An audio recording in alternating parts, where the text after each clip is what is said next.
হামলা, মামলা ও গ্রেপ্তার, এরপর দীর্ঘ কারাভোগ, তবুও থেমে থাকেননি মিয়া নুরুদ্দিন আহমেদ অপু।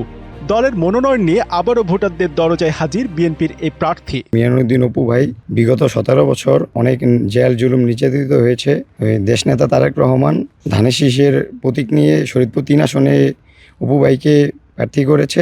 আমরা তারুণ্যের পক্ষ থেকে তাকে বিপুল ভোটে জয়যুক্ত করার আশাবাদ ব্যক্ত করছি।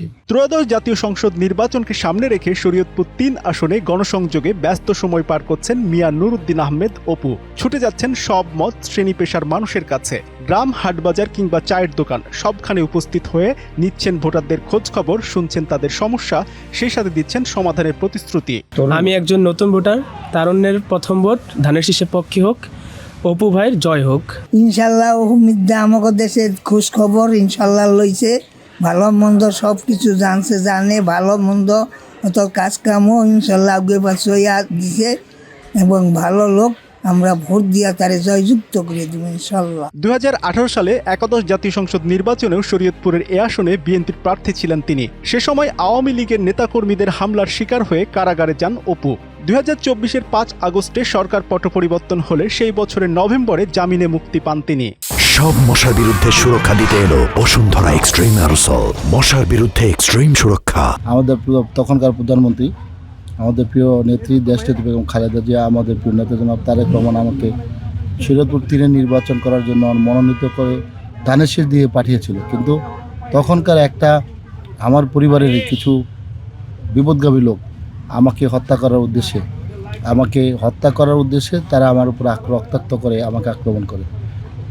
আমার পরিবারের প্রত্যেকটা সদস্য, শরীয়তপুর পরিবারের প্রত্যেকটা সদস্য সেটাকে ন্যাক্কার এবং তাদের মনের যে অনুভূতিতে আঘাত করেছে এবং তার প্রতিফলন আজকে আমি ঘরে ঘরে পাচ্ছি। ঢাকার জগন্নাথ কলেজ ছাত্র দলের রাজনীতির মধ্য দিয়ে পথ চলা শুরু করা অপু 2001 সালে বিএনপি ক্ষমতায় এলে দলের বর্তমান চেয়ারম্যান তারেক রহমানের একান্ত সচিব হিসেবে দায়িত্ব পালন করেন।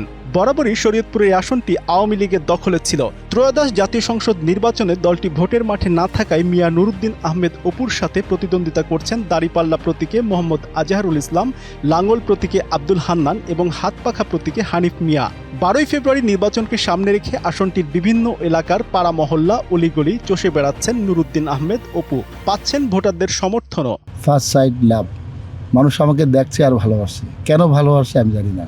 এটা আমার পরিবারের আমার প্রতি যে ভালোবাসা, সেটা আবাল বৃদ্ধ বনিতা, স্কুলের ছাত্র থেকে মসজিদের ইমাম থেকে মন্দিরের পুরোহিত থেকে প্রত্যেক শ্রেণী পেশা মানুষ।